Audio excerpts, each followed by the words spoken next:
வாழ்க வளமுடன். மிக்க மகிழ்ச்சி.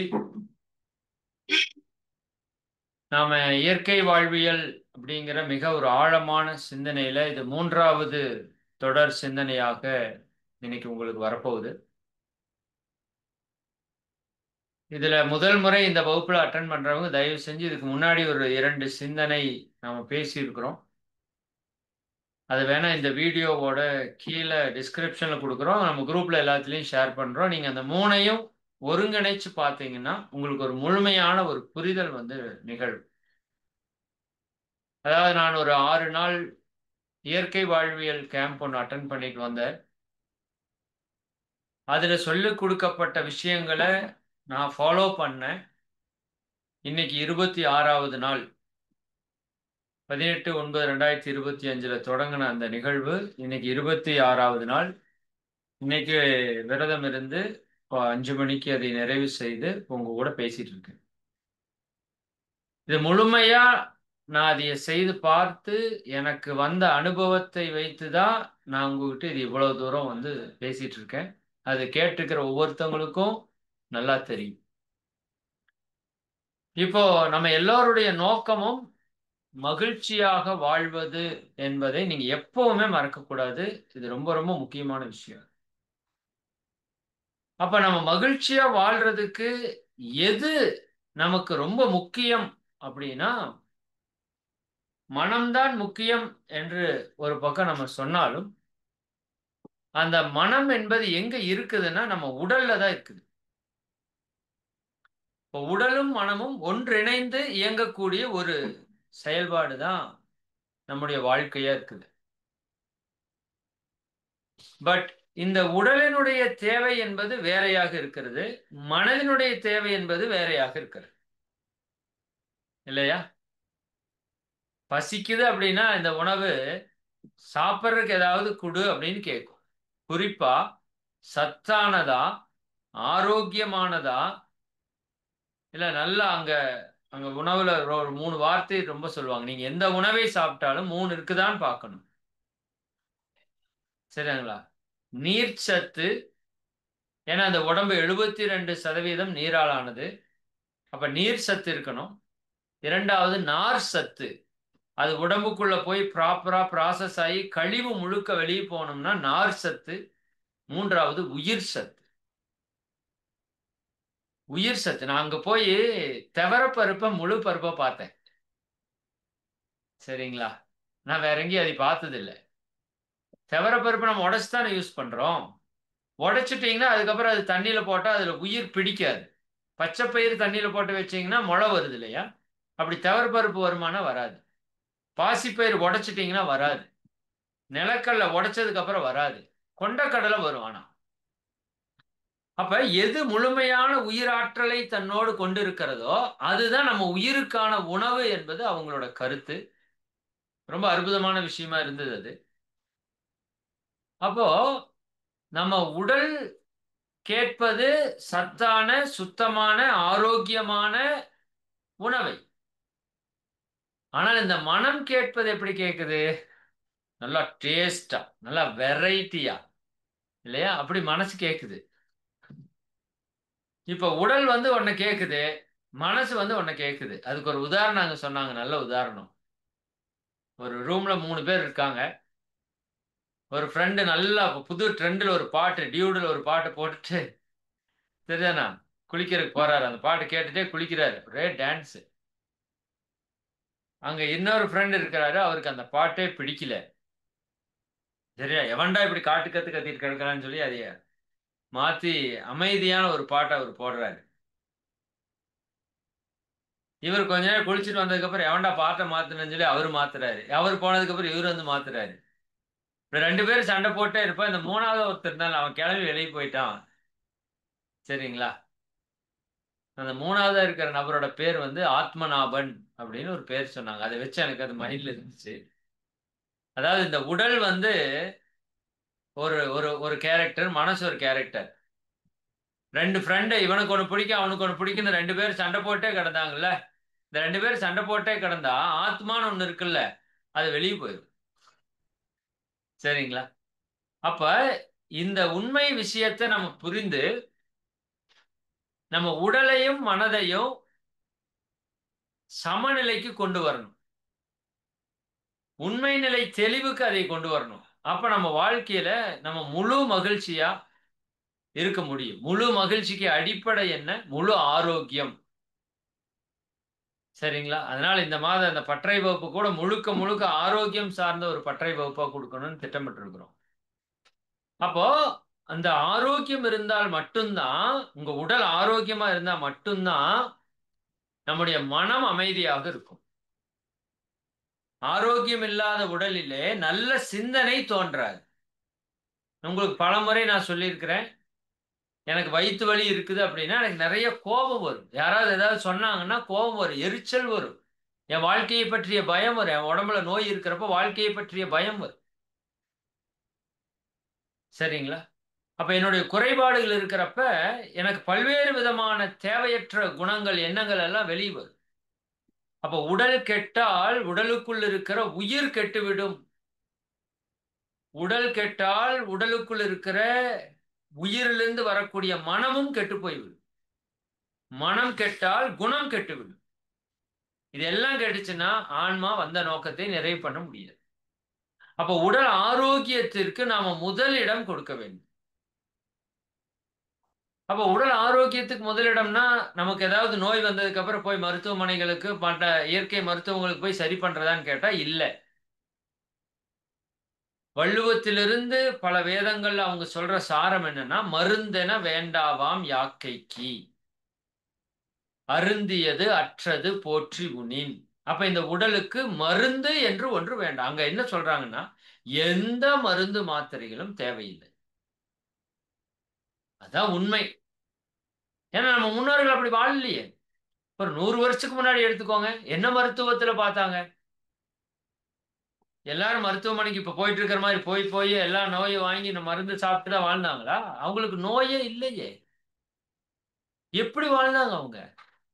அவங்க இயற்கையோட இயற்கையா இணைந்து வாழ்ந்தாங்க. சரிங்களா? அப்ப அதுல ரொம்ப இம்பார்ட்டன்ட் என்னன்னா, நீரும் நிலமும், வெளி, வலி, ஒளி என்று மூன்றை பத்தி நம்ம பேசியிருந்தோம். வெளிங்கிறது பிரபஞ்ச சக்தி, இறை சக்தி நமக்குள் வரக்கூடிய செயல்பாடுகள். வலி என்றால் இந்த காற்று. அது கூட இன்னைக்கு ஒரு விளக்கம் கேட்டேன், ஹீலர் பாஸ்கர் ஐயாவோட, ரொம்ப அருமையா கொடுத்திருந்தார். தீபாவளி என்பது தீபம் கூட்டல் ஆவலி என்று தீபத்தை வரிசையாக அடுக்கி வைப்பது என்று ஒரு விளக்கம் இருக்குது. ஆனா ஐயா அழகா சொன்னார், தீபம் வலி, தீப வலி. வலி என்றால் காற்று. காற்று மண்டலத்தை வளிமண்டலம்னு நம்ம படிச்சிருக்கோம், ஞாபகம் இருக்குங்களா? அந்த காற்று மண்டலம் தான் நம்ம உடல்ல இருக்கிற நோயை போக்குறதுக்கான சக்தி.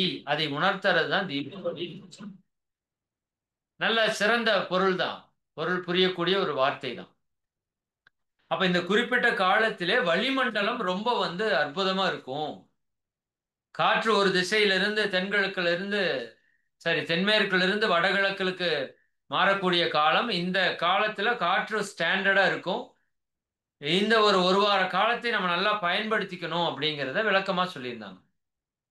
அப்ப நம்ம உடம்புக்கு நமக்கே நல்லா தெரியும், பட் நாம யாரும் அதைய பெருசா எடுத்துக்கிறது இல்ல. மூச்சை நிறுத்துனா உயிர் போயிரும்னு தெரியுது. அப்ப மூச்சுனாலதான் உயிர் ஓடுதுன்னு புரியுது இல்ல? அப்ப மூச்சை இன்க்ரீஸ் பண்ணா உயிர் இன்க்ரீஸ் ஆகணும் இல்ல? அதான் பிராணாயாமத்தினுடைய டெக்னிக். சரிங்களா? நம்ம எந்த அளவுக்கு மூச்சு பயிற்சி, சுவாச பயிற்சி நல்லா பண்றோமோ அந்த அளவிற்கு நம்ம உடம்பிலே காற்று சக்தி உயிராற்றலாக மாற்றம் பெறும். சரிங்களா? அப்ப அந்த காற்று சக்தி உயிராற்றலாக மாற்றம் பெற்றால் மட்டும்தான் நம்ம சாப்பிடக்கூடிய உணவுகள் நல்லா செரித்து அந்த ஜீரணமாயி சக்தியாக மாற்றம் பெறும். எப்படி சொல்றது? அரிசி வாங்கிட்டு வந்துட்டோம், கீழே அடுப்பு நெருப்பு பத்த வச்சாதான் அரிசி வெந்து உணவாக கன்வெர்ட் ஆகும்.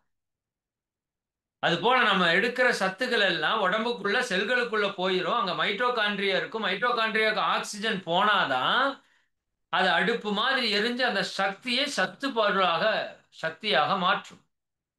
இது எல்லாத்துக்கும் காற்று தான் முக்கியம். நீங்க வேணா இன்னையில இருந்து ட்ரை பண்ணுங்க. அங்க ரொம்ப முக்கியமான விஷயம் என்னன்னா, சாப்பிடுவதற்கு முன்பு 5 முறை நாடி சுத்தி பிராணாயாமம் பண்ணணும். நீங்க நம்மளோட மூச்சு பயிற்சி பண்றதுனால பண்ணலாம்னு நான் சொல்லியிருந்தேன். சரியா? 7ம் பண்ண முடியலனாலும் 5. சரியா? வலது கை, இடது கை, 2 கை, காத பொத்தி, கண்ண பொத்தி 5, 5, 25 மூச்சு. ஒரு 3 நிமிஷம் ஆகும் அதிகபட்சம். பண்ணிட்டு சாப்பிட்டு பாருங்களேன். Just try. தயவு செஞ்சு முயற்சி பண்ணி பாருங்க. 1 வீக், 1 வீக் வேண்டாம், 3 டேஸ் பண்ணுங்க. மாற்றம் வருதா இல்லையான்னு நீங்க பார்த்து மாற்றம் வந்தா கண்டினியூ பண்ணுங்க, இல்லாட்டி விட்டுருங்க. சரிங்களா? இத நீங்க நல்லா பண்ணி உங்கள அனலைஸ் பண்ணி பார்க்கணும். உங்களையே நீங்க ஆராய்ச்சிக்கு எடுத்து பார்க்கணும். அப்ப காற்று என்பது மிக முக்கியமான உணவு. சரிங்களா? அப்போ அதற்கு அடுத்ததாக இருப்பது ஒளி, வெளிச்சம். சரிங்களா? சூரிய ஒளியிலிருந்து நமக்கு அபரிமிதமான ஆற்றல் வந்து கொண்டே இருக்கிறது. அதே போல நம்ம உழைப்பின் மூலமாக நாம் பெறக்கூடிய ஆற்றல் இருக்குது இல்லையா, வெப்பம், அது நமக்கு ரொம்ப ரொம்ப முக்கியம். ஏன்னா நோய் என்பது என்ன? இயற்கை மருத்துவம் மொத்தம் எதை நோயின் டெஃபைன் பண்ணுது தெரியுமா உங்களுக்கு? ஒரே ஒரு காரணம் தான் நோய்க்கு. கழிவுகளின் தேக்கமே நோய்.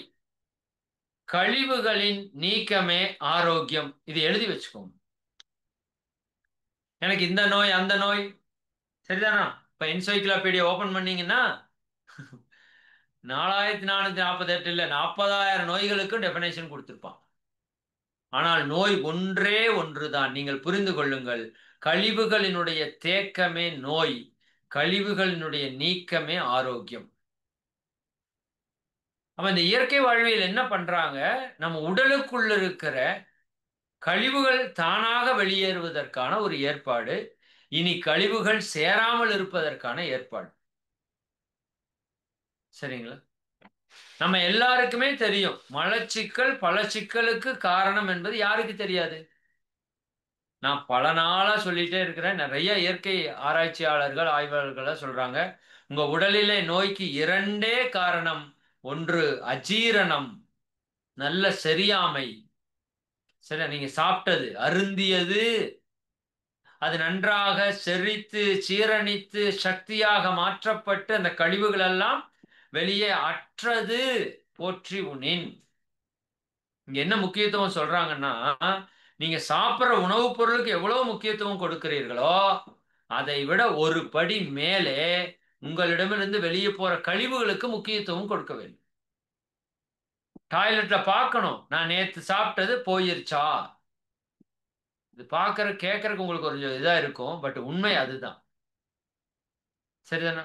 ஒரு நாளைக்கு 2 வேளை, நல்ல உடம்பா இருந்தா 3 வேளை மலம் கழியணும்னு சொல்றாங்க. ஒரு வேளை சாப்பிட்டா அது உள்ள ப்ராசஸ் ஆகி அந்த மலமா அது போயிடணும். இதுதான் மிக தூய நல்ல உணவு உடல். கடைசிக்கு 2 வேளையாவது மலம் போகணும். காலையில் ஒரு முறை, மாலையில் ஒரு முறை போகும். அதையும் விடுங்க, ஒரு நாளைக்கு ஒரு முறையாவது ப்ராப்பரா போகணுமா இல்லையா? 2 நாளுக்கு ஒரு முறை, 3 நாளுக்கு ஒரு முறை, வாரத்துக்கு ஒரு முறை போற ஆளெல்லாம் இருக்குது. அன்னைக்கு சுந்தர் ஜேசி யாரோ பேசுறாங்க, நடமாடும் செப்டிக் டேங்க். நம்ம எல்லாரும் பெரும்பாலும் அப்படித்தான் இருக்கிறோம். சும்மா நினைக்காதீங்க. நீங்க கவனிச்சு பாருங்க, எவ்வளவு நாற்றம் பிடித்த உடலாக இந்த உடலை நம்ம வைத்திருக்கிறோம். குறிப்பாக பெருங்குடல் நமக்கு ரொம்ப ரொம்ப முக்கியமான ஆர்கன். சரிதானுங்களா? மலக்குடலிலே கழிவுகள் வெளியேறுவதற்கு அதுக்கு அவங்க ஒரு எக்ஸலண்டான கிளாஸ் கொடுக்குறாங்க. வாயிலிருந்து மலவாய் வரை என்ன நடக்குதுன்னு அக்கு வேற ஆணி வேற பிரிச்சு பிரிச்சு அந்த வகுப்பு. அது 1 மணி நேரம், அது மட்டுமே. அப்ப அதுல பெருங்குடல் ரொம்ப இம்பார்ட்டன்ட். சரிதானுங்களா? அப்ப பெருங்குடல்ல சரியான ப்ராசஸ் நடக்கலைன்னா நேரடியா எது பாதிக்கப்படும்னா நம்ம நுரையீரல் பாதிக்கப்படும். இது நம்ம அக்கு பஞ்சர்ல பார்த்திருக்கிறோம். பெருங்குடலும் நுரையீரலும் கணவன் மனைவி உறுப்பு.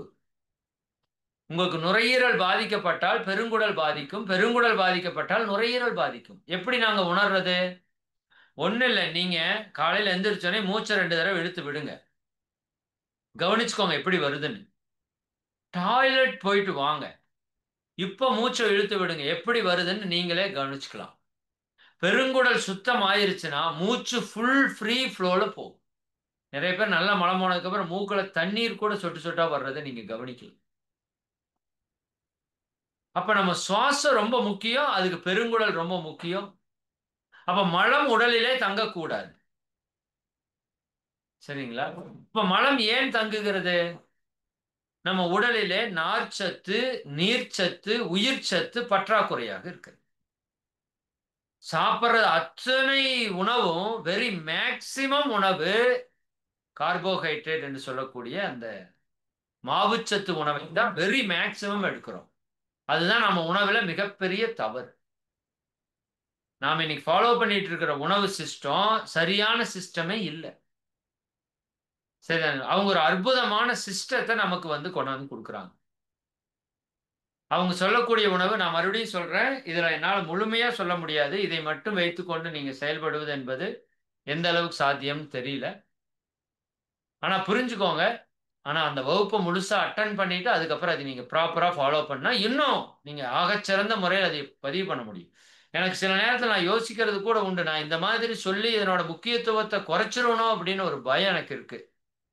பட் நீங்க எல்லாம் போகணுங்கிறதுக்காகத்தான் நான் இவ்வளவு தூரம் இதை பேசுறேன். இல்லாட்டி நான் பேச போறது இல்லை இது. சரி, இந்த முறை அங்க கேம்ப் ஃபுல்லாயிருச்சு அப்படின்னாங்க. நம்ம அன்பர்கள் தான் நிறைய பேர் போறாங்கன்னு நான் கேள்விப்பட்டேன், அவங்களே சொன்னாங்க.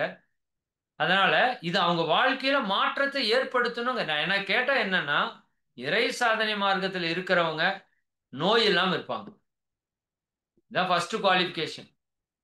வள்ளலார் சொல்றாருல, உடல் நோயற்று இருப்பது முதல் இன்பம். அந்த இன்பத்தை நான் அனுபவிச்சுட்டு இருக்கேன். 25 நாளா அனுபவிச்சுட்டு இருக்கேன். அது அப்படி ஒரு இன்பம். சரிதானுங்களா? மனம் சலனமற்று இருப்பது, கோபம், பொறாமை, கவலை போன்ற சலனங்கள் அற்று இருப்பது இரண்டாவது இன்பம். எழுதி வச்சுக்கோங்க. இது 3 இன்பம் தான் வாழ்க்கையில. உடல் நோயற்று இருப்பது முதல் இன்பம், மனம் சலனமற்று இருப்பது இரண்டாம் இன்பம், ஆன்மா தன் மூலத்தோடு இணைவது மூன்றாம் இன்பம். அவ்வளவுதான். இந்த 3 இன்பம் தான் வாழ்க்கையில். இப்ப முதல் இன்பத்தை நீங்க அச்சீவ் பண்ணணும். அதை அச்சீவ் பண்ண முடியலன்னா ரெண்டாவது இன்பமோ மூணாவது இன்பமோ அடைய முடியாது. இப்ப எப்பேற்பாடுபட்டாவது நோயிலிருந்து விடுபடணும்னு நினைக்கிறோம். பட் நாம என்ன பண்றோம்? நம்ம ரெகுலர் ரொட்டீனை மாத்துறதுக்கு யாரும் முன் வர்றது இல்லை. பெரும்பாலான மக்கள், நீங்க உங்களை சொல்லல. அப்ப இங்க உணவு முறை எப்படி இருக்குதுன்னா, காலையில் எழுந்த உடனேயும் ஃபர்ஸ்ட் கொஞ்சம் தண்ணி வேணும்னா நீங்க குடிச்சுக்கலாம். நிறைய தண்ணி குடிக்கிற சிஸ்டம் இங்க இல்ல. தண்ணி வேணும்னா கொஞ்சம் சிப் பண்ணி நல்லா கொப்பளிச்சு குடிச்சிட்டு, ஜாகிங், நல்ல ஜாகிங் 1/2 an hour கொஞ்சம் மெதுவா நடக்கணும், அப்புறம் நல்லா வேகமா நடக்கணும், அப்புறம் ஜாக் பண்றதுக்கு ஆரம்பிக்கணும் முடிஞ்ச வரைக்கும். அதுக்கப்புறம் தேவைப்படுச்சுன்னா அப்படியே கொஞ்சம் ஸ்லோ பண்ணி அப்படியே ஸ்டாப் பண்ணும். 1/2 மணி நேரம். இதுதான் சிஸ்டம். பண்ண உடனே பயங்கரமா எனர்ஜி லெவல் பயங்கரமா இன்க்ரீஸ் ஆகுது. சரியான உடம்புல ஆக்சிஜன் ஃபுல் கண்டென்ட் ஏறுது. அதுக்கப்புறம் யோக பயிற்சிகள் ஒரு 1 hour கொடுக்குறாங்க. நல்லா எக்ஸலண்டா யோகா ஆசனங்கள், ரொம்ப சிம்பிளா பட் எஃபெக்டிவா இருக்கிற மாதிரி யோகா ஆசனங்கள், கூடவே பிராணாயாமம், மூச்சு பயிற்சி சொல்லி கொடுக்குறாங்க 1 மணி நேரம். இது முடிஞ்சதுக்கு அப்புறம் ஃபர்ஸ்ட் உணவுல என்னன்னா அல்கலைன் ஜூஸ் என்று சொல்லக்கூடிய ஒரு ஜூஸ் கொடுக்குறாங்க. அது என்னப்பா அல்கலைன் ஜூஸ் புதுசா இருக்குதே அப்படின்னு ஒரு சிலருக்கு கேட்கலாம். நம்ம உடல் இருக்கு இல்லையா, நம்ம உடல்ல 2 தன்மை இருக்கு. ஒன்று அமிலத்தன்மை, இன்னொன்று காரத்தன்மை. சரிங்களா? நம்ம உடலினுடைய இயல்பு 80% காரத்தன்மை, 20% அமிலத்தன்மை. இது நம்ம உடம்போட இயல்பு. சரிங்களா? அப்ப நம்ம உணவை எதை எடுத்துக்கணும்? 80% காரத்தன்மை இருக்கிற உணவு. அதான் அல்கலைன் ஃபுட், அசிட்டிக் ஃபுட் என்று 2 ஆங்கிலத்தில் சொல்றோம். அல்கலைன் ஃபுட்னா காரத்தன்மை கொண்ட உணவு, அசிட்டிக் ஃபுட்னா அமிலத்தன்மை கொண்ட உணவு. இந்த பிஹெச் லெவல் அப்படின்னு கேள்விப்பட்டிருக்கீங்களா? இந்த டவ் சோப்பு விளம்பரத்துல ஒரு அட்டை எடுத்து அந்த சோப்புல வைப்பாங்க. 7.4 pH அப்படின்னு காமிக்கும். 7ங்கிறது பிஹெச்சோட நியூட்ரல். 7க்கு கம்மியா இருந்தா, 7க்கு எச்சா இருந்தா அது அல்கலைன் என்று அசிட்டிக் என்று பிரிக்கிறாங்க. 7 இருந்தா நியூட்ரல், அது தண்ணீர். பிஹெச் லெவல் நியூட்ரல் இருக்கிற பொருள் தண்ணீர். சரிங்களா? Acetic food and alkaline food. நம்ம உடம்பு எதனால ஆயிருக்குது? 80% அல்கலைன்ல.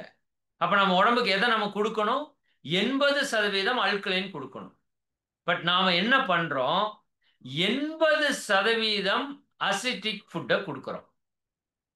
ஒரு 20% கூட நம்ம அல்கலைன் ஃபுட்டான காரத்தன்மை கொண்ட உணவை கொடுப்பதில்லை. இதுதான் பிரச்சனை, மெயின் பிரச்சனை. சரிங்களா? அப்ப அதுக்கு ஒரு பெரிய பட்டியல் கொடுக்குறாங்க. நான் அதை மட்டும் பேச போறது இல்லை. அல்கலைன் ஃபுட்டு, அசிட்டிக் ஃபுட்டுன்னு நம்ம ஃபுட்டுல 2 வகை. நம்ம உடம்புக்கு எந்த ஃபுட்டு வேணும்? 80% காரத்தன்மை கொண்ட உணவு தான் வேண்டும். அமிலத்தன்மை கொண்ட உணவு வேண்டாம். கொஞ்சமா இருந்தா போதும். ஆனா நாம இப்ப என்ன பண்ணிட்டு இருக்கோம்? நம்ம வாழ்க்கையில 80% அமிலத்தன்மை கொண்ட உணவை சாப்பிடுகிறோம், 20% காரத்தன்மை கொண்டதை சாப்பிடுகிறோம். அதனால் அத்துணை நோய்களிலும் நாம் சிக்கி கொண்டிருக்கோம். அப்ப அங்க அதை தடுப்பதற்கு முதல்ல அல்கலைன் ஜூஸ் ஒன்று கொடுக்குறாங்க. அது தர்பூசணியினுடைய வெண்தோலோ அல்லது வெண்பூசணியினுடைய சாரோ, வாழைத்தண்டினுடைய சாரோ, அருகம்புல் சாரோ, மணத்தக்காளி கீரையினுடைய சாரோ, அதுலெல்லாம் அதுக்கு ஆட் பண்றதுக்கான அந்த பர்ஃபெக்ட் ரேஷியோ இருக்கு. சரிங்களா? அது ரொம்ப மைல்டா இருக்கணும். வெளியில நீங்க ஜூஸ் போடுற மாதிரி அடிச்சு குடிக்க கூடாது. சரிங்க? ரொம்ப மைல்டா இருக்கணும். பார்க்கறப்ப அது ஜூஸ் மாதிரி தெரியணும். இப்படி எடுத்து ஊத்துனா அது வெறும் தண்ணி மாதிரி விழுகணும். அதுக்கு ஒரு ரேஷியோ வச்சிருக்காங்க. 1:1, 1:2, 1:5, 1:9 நல்ல ரேஷியோ இருக்கு. அதெல்லாம் அங்க போனா உங்களுக்கு தெளிவா சொல்லி கொடுப்பாங்க. அப்ப காலையில முதல் உணவாக நம்ம உட்கொள்வது என்னன்னா அல்கலைன் ஜூஸ். ஒரு டம்ளர், ஒரு 200 300 250 ml ஒரு டம்ளர் ஃபுல்லா குடிக்கிறோம். ஒவ்வொரு சிப்பா நல்லா வாயில வச்சு கொப்பளிச்சு கொப்பளிச்சு 10 நிமிடம் நேரம் எடுத்து அதை குடிக்கணும். நம்ம முன்னோர்கள் சொல்லி இருக்கிற விதி என்ன? விதி என்ன? உணவை குடி, நீரை உண். இதுதான் ஃபார்முலா. இதெல்லாம் உங்களுக்கு எல்லாம் தெரியும். பசித்து புசி உங்களுக்கு தெரியாதா? சாத்வீக ரஜோ தமோ குண உணவுல சாத்வீகத்தை சாப்பிடணும்னு தெரியாதா? வாயை மூடி மென்று சாப்பிடணும்னு தெரியாதா? பசிக்காதப்ப சாப்பிடாம இருக்கணும், இடை உணவு எதுவும் சாப்பிடக்கூடாதுன்னு தெரியாதா? எல்லாம் தெளிவா தெரியும். ஆனா எதையும் நம்ம செய்ய மாட்டோம். இந்த கிருஷ்ணர் உபதேசம் சொல்லிட்டு இருந்தார்ல, அப்ப யாரோ போய் சொன்னாங்களாமா, ஏப்பா நீ பெரிய கடவுள், நீ போய் துரியோதனங்கிட்ட உபதேசம் செய்ய சொல்லலாம்லப்பா, அவன் கேட்டுக்குவான்னு சொன்னான். ஓ அப்படியா, சரின்ட்டு அங்க போனாராமா கண்ணன். கண்ணன் போனதுக்கு துரியோதனன் சொன்னானாமா, என்ன? இல்லப்பா உங்கள்கிட்ட கொஞ்சம் பேசணும். நீ என்ன பேச போறேன்னு எனக்கு தெரியும். நீ எது தர்மம், எது அதர்மம், எது நல்லது, எது கெட்டது அதானே சொல்ல போற. அதெல்லாம் உன்னை விட எனக்கு நல்லா தெரியும், நீ கிளம்பு. சரிதானே? எனக்கு எது நல்லதுன்னு தெரியும், எது கெட்டதுன்னு தெரியும். ஆனா நல்லதை என்னால விட முடியல. சரி, நல்லதை செய்ய முடியல, கெட்டதை விட முடியல. அதனால நான் இப்படித்தான் இருப்பேன். அங்க அர்ஜுனன் இருப்பான், ஒரு லூசு பையன், ஒன்றும் தெரியாத, அவங்ககிட்ட போய் சொல்லுனாரு துரியோதனன். அந்த மாதிரி இப்ப நாம தான் துரியோதனன். நாம எல்லாரும் நம்மளை கண்ணன்னு நினைச்சுக்கிறோம், இல்லாட்டி அர்ஜுனன் நினைச்சுக்கிறோம். நம்ம துரியோதனன். ஏன்னா நமக்கு எல்லாமே நல்லது தெரியும். புகைப்பிடிக்க கூடாது தெரியாதா? தண்ணி அடிக்க கூடாது தெரியாதா? மக்களுக்கு தெரியாதா என்ன? பொய் பேசக்கூடாது என்ன தெரியாதா என்ன? எல்லாம் தெரியும். ஆனா ஃபாலோ பண்ணுமா? நான் இவ்வளவு தூரம் உயிரை கொடுத்துட்டு கத்திட்டு கிடக்கிறேனே, நீங்க நாளைக்கு அல்கலைன் ஜூஸ்னா என்னன்னு கேட்டு பண்ணிடுவீங்கன்னு நினைக்கிறீங்க? சரி, இறை சாதனை மார்க் அன்பர்கள் பண்ணுவதற்கான ஆற்றல் பெற்றவர்கள். நீங்க நினைச்சா பண்ணிடலாம். ஏன்னா மற்ற பொதுவாக போற அன்பர்களுக்கும் இந்த ஆன்மீகத்திலே தீவிரமாக இருக்கிற அன்பர்களுக்கும் பெரிய வித்தியாசம் என்னன்னா, நம்ம நினைச்சா பண்ண முடியும். அந்த குரூப்லயே நான் ஒருத்தன் தான் இன்னைக்கு வரைக்கும் பண்ணிட்டு இருக்கேன். இன்னும் ஒரு சிலர் பண்றாங்க, கொஞ்சம் விட்டு விட்டு பண்றாங்க. ஒரு சிலர் பதிவு போடாம கூட இருக்கலாம். நான் ஒருத்தன் தான் பதிவு போட்டிருக்கேன். டெய்லியும் காலையில் என்னென்ன பண்ணோம், நைட் வரைக்கும் என்னென்ன பண்ணோம். 26வது சாதனை நாள் நேற்று இரவு போட்டேன். இன்னைக்கு 27வது நாள் போடணும். என் வாழ்நாள் முழுக்க அந்த சாதனை இருக்கணும். நான் ஆரோக்கியத்தை பத்தி இனி லைஃபுக்கு நான் கவலைப்பட மாட்டேன். எப்படி மகிழ்ச்சிட்ட வர்றப்போ ஒரு பெரிய கான்பிடன்ட் கிடைச்சது. இனி லைஃபை பத்தி கவலைப்பட வேண்டாம். இப்போ மகரிஷி கிட்ட வந்தங்காட்டி தான் அந்த வழிகாட்டுதல் எனக்கு இந்த ஒரு வழியை காமிச்சிருக்கு. சரிங்களா? அப்போ மகரிஷி அவருடைய வாழ்வியல் முறையில் நான் இருந்ததுனால, நான் கொஞ்சம் நஞ்சமாவது அந்த பயிற்சியெல்லாம் பண்ணிட்டு இருந்ததால, எனக்கு அடுத்த லெவல்ல ஒரு அப்கிரேட மகிழ்ச்சி கொடுக்குறாங்க. இனி லைஃப்ல உடம்ப பத்தி நமக்கு கவலை இல்லைங்கிற ஒரு அந்த அளவுக்கு தீர்க்கமான ஒரு முடிவுக்கு வர முடியுது. சரிங்களா? அப்போ அந்த உணவுல ஃபர்ஸ்ட் அல்கலைன் ஜூஸ் காலையில. சரிங்களா? அதுல ஒரு ஜூஸை போட்டு காலையில கொடுத்தா அதை குடிச்சிட்டு, அதுக்கப்புறம் அங்க நிறைய தெரபிஸ் கொடுப்பாங்க. சரிதானுங்களா? அந்த டோனா கொடுக்கறதுல இருந்து சன் பாத்து, சன் கேசிங்கு, ஹிப் பாத்து, ஸ்பைன் பாத்து, இப்படியெல்லாம் வாட்டரை வச்சு நிறைய ட்ரீட்மெண்ட்ஸ் கொடுக்குறாங்க. ஏன்னா தண்ணீர் ரொம்ப ரொம்ப முக்கியம். நான் அதை பத்தி அடுத்தது பேசுறேன். நிலத்தை பேசிட்டு அப்புறம் நீரை பேசுறேன். தண்ணீர் ரொம்ப ரொம்ப முக்கியம். அப்புறம் காலை உணவு என்ன அப்படின்னா, ஒரு வேளை பழங்கள். அவங்க சொல்றது காலையில நம்மளோட உணவு பழங்களா இருந்தா மிக மிக சிறப்பு. காலை உணவு பழங்கள் மட்டுமே. அதுலயும் கலவையான பழங்கள் அல்ல. சரிங்களா? ஒரே ஒரு பழம் நீங்க வேணுங்கிற அளவு சாப்பிட்டுக்கலாம். சேம் அதே மாதிரிதான் பசித்து வாயை மூடி சவைத்து சுவை என்று ஒரு பழமொழி. அங்கதான் சொன்னாங்க. பசித்து புசி, சவைத்து சுவை. நல்லா மென்று கூழாக்கி சாப்பிடு. நல்லா ரசிச்சு அனுபவிச்சு சாப்பிடு. நல்லா பசி எடுத்து சாப்பிடு. நல்லா மென்று சாப்பிடு. வாயை மூடி மென்று சாப்பிடு. சாப்பிட்ற உள்ள போறப்ப அப்படியே உமிழ்நீரோட கலந்து அது உள்ள போற மாதிரி சாப்பிடு. இப்ப காலை உணவு பழம். அது நீங்க எந்த நோய் இருந்தாலும் சரி, நீ எதை சாப்பிடக்கூடாது அதெல்லாம் ஒண்ணும் கிடையாது.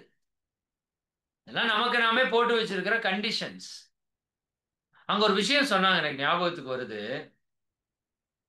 உங்களுக்கு யாருக்காவது அடிமையா இருக்கிறது பிடிக்குமா? சொல்லுங்களேன். அடிமையா இருக்கிறது பிடிக்குமா? பிடிக்காது இல்ல. நம்ம யாருக்குமே அடிமையா இருக்கிறது பிடிக்காது இல்ல. ஆனா நம்ம அடிமையா தான் இருக்கிறோம்னா உங்களுக்கு புரியுதா? நம்முடைய பழக்க வழக்கங்களுக்கு நாம் அடிமையாக இருக்கிறோம். நாம சுதந்திரமாக இல்லை. நம் மனதிற்கு நாம் அடிமையாக இருக்கிறோம். சரிதானா? பல விஷயங்கள் நம்மை அடிமைப்படுத்தி கொண்டே இருக்கு. நம்ம ஒரு அடிமை வாழ்க்கையை தான் வாழ்றோம். யோசித்து பாருங்க. சரிங்க, அது டாபிக் வேற டாபிக் போயிடும். ஆனா உண்மை அதுதான். ஓஷோவோட கான்செப்ட்ல இருந்து அதுதான் அவர் சொல்றாரு. நம்ம எல்லாருமே அடிமைகளாக இருக்கிறோம். சரிங்களா? அப்ப அதிலிருந்து மீண்டு நம்ம வெளியே வரணும். அவேர்னஸ், விழிப்பு நிலை வரணும். மயக்க நிலையிலிருந்து விழிப்பு நிலைக்கு நம்ம வரணும். அப்ப காலை உணவு பழ உணவு. வாழைப்பழம் என்று எடுத்துக்கொண்டாலும் ஒரு நேந்திரம் பழம், ஒரு கதலி, ஒரு தேன் வாழை, ஒரு பூவன் பழம், ஒரு செவ்வாழை அப்படியெல்லாம் கிடையாது. செவ்வாழையா செவ்வாழை மட்டும் எவ்வளவு வேணா சாப்பிட்டுங்க. பூம்பழமா பூம்பழம் எவ்வளவு வேணா சாப்பிட்டுங்க. நீங்க இந்த உணவு முறையில சாப்பிட்டா நல்ல பழம் சாப்பிட முடியும். 10 பழம் வரைக்கும் நீங்க சாப்பிடலாம். நான் நல்லா சாப்பிட்ட ஒரு தடவை 10 பழம் சாப்பிட்டேன். ஆனா நல்ல பசி. பசி இருக்கிறப்ப நல்லா ரசிச்சு ருசிச்சு சாப்பிட்டா நல்லா சாப்பிட முடியுது. எந்த பழமும் பிடிக்காததுன்னு இல்லை. பசி எடுத்தால் எல்லாம் பிடிக்கும். பசிக்கலைனா தான் எதுவுமே திங்கறதுக்கு நமக்கு கஷ்டம்.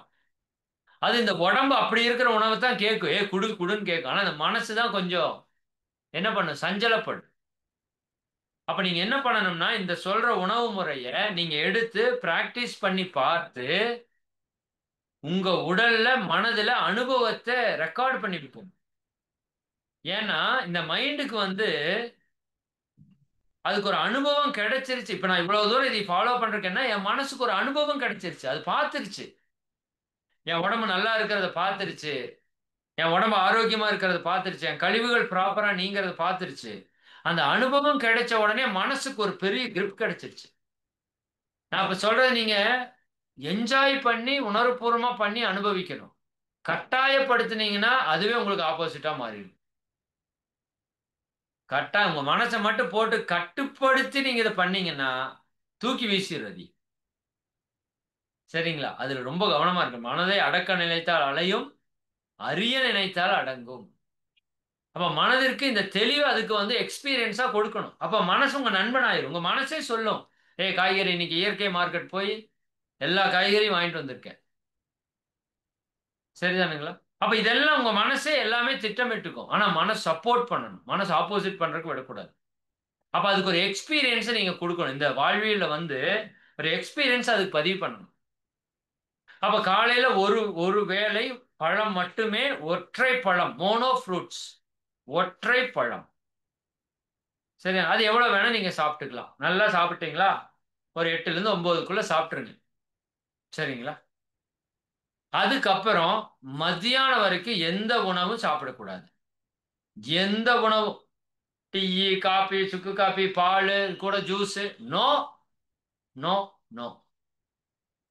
அப்ப 9 மணிக்கு சாப்பிட்டா 10, 11, 12ங்கிறப்ப பசி ஆரம்பிச்சிடும். பசி ஆரம்பிச்சிடும். மத்தியான உணவு தான் அங்க இருக்கிறதுலே ஹீரோ.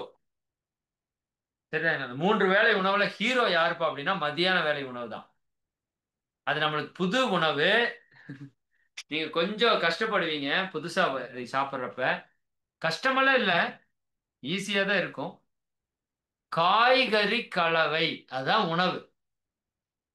முழுக்க முழுக்க அல்கலைன் உணவு அது. இந்த பழங்கள்ல சிலது கொஞ்சம் அசிடிக் இருந்தாலும் அது அல்கலைனுக்கு சப்போர்ட் பண்ணக்கூடியதுதான் பழங்கள். இந்த பழ உணவுல எதெல்லாம் சேர்க்கணும் எதெல்லாம் தவிர்க்கணும்னு இருக்குது. ரொம்ப அதீத சுவை இருக்கிற பழங்கள் வந்து தவிர்க்கப்பட வேண்டியதுன்னு அவங்க சொல்றாங்க. அதெல்லாம் உங்களுக்கு வகுப்புல அதை பத்தி தெளிவா சொல்லுவாங்க. நான் அதுக்குள்ள டீட்டெயில்டா போனேன்னா அது அதுக்குன்னே தனி வகுப்பா போயிடும். உங்களுக்கான ஒரு தூண்டுதலுக்கு தான் நான் பேசிட்டு இருக்கோம். மத்தியான காய்கறி கலவை. எந்த காயெல்லாம் பச்சையா சாப்பிட முடியுமோ எல்லா காயும் வெட்டி போட்டு கலந்துக்க வேண்டியதுதான்.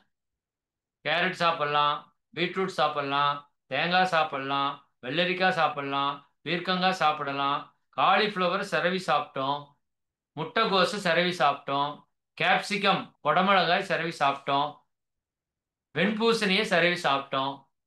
சரிங்களா? ஒரு 10, 12 காய்கள் இருக்குதுங்க பச்சையா சாப்பிட்ற மாதிரி. தக்காளி போட்டுக்கலாம், கொத்தமல்லி போட்டுக்கலாம். தக்காளி புளிப்பு சுவை கொடுக்கும். கொத்தமல்லி கொஞ்சம் கார சுவை நமக்கு கொடுக்கும். சரிங்களா?